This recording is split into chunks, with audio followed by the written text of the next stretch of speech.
মসজিদে আসরের নামাজে সালাম ফিরানোর পর সাথে সাথে এক লোক দাঁড়িয়ে রাসূল সাল্লাল্লাহু আলাইহি সাল্লাম এবং হযরত ফাতেমাকে চরম অশ্লীল ভাষায় গালিগালাজ করেছেন।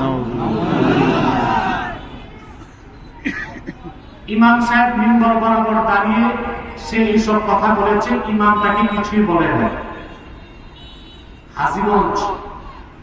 হাজীগঞ্জের মতো জায়গায় এটা কিভাবে সম্ভব হলো? এই ঘটনার সাক্ষ্য কে?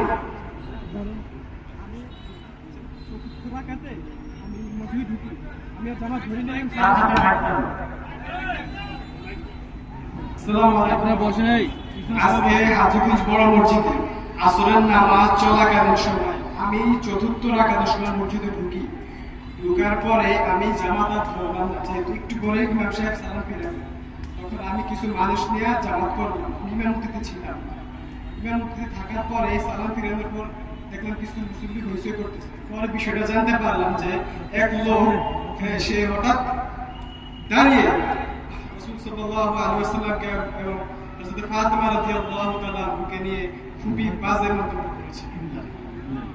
তো যে ইমাম ছিল সে ছিল না, ইমাম সাহেব ছিল। ইমাম সাহেব ওনাকে বললেন নাকি পাগল, এভাবে উনি বিষয়টাকে কাটছিট করে কিছু লোক হট্টগোল করেছিল, সাথে লোকটা চলে গেছে।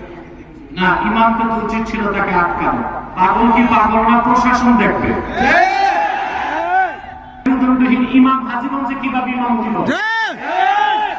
এটা আমি ইঞ্জিনিয়ার মমিনুল হক সাহেব এবং মাওলানা নজরুল ইসলাম সাহেবকে দায়িত্ব দিলাম, আপনারা যাচাই বাছাই করুন।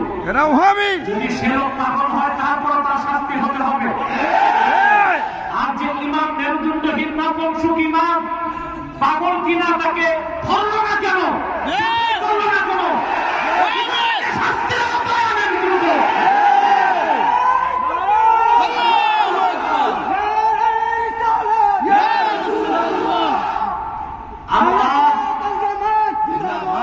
আল্লাহ ও তার হাবিব মুহাম্মদ সাল্লাল্লাহু আলাইহি ওয়াসাল্লামের আরশ চুম্বি সম্মান মর্যাদার বিরুদ্ধে কেউ যদি বক্তব্য দেয় সে কাফের। সাধনের একমাত্র শাস্তি মৃত্যুদণ্ড। এখন বেয়াদবি করে আমরা ফতোয়া দিলে বলে পাগল। কিছু বক্তা আছে পাগল বক্তা, বেয়াদবি করছে, আমরা ধরার পর বলে পাগল। তো যে পাগল তাকে ওয়াজ করতে মাঠে আনছো কেন? পাগলের জায়গা হবে পাগলাতে, ওয়াজের মাঠে পাগলের জায়গা হয় না। এসব করে তোমরা তওবা করো নাই, আর অসংখ্য মুরতাদ সাহেবকে সুযোগ করে দিচ্ছ তোমরা। একসাথে বাংলা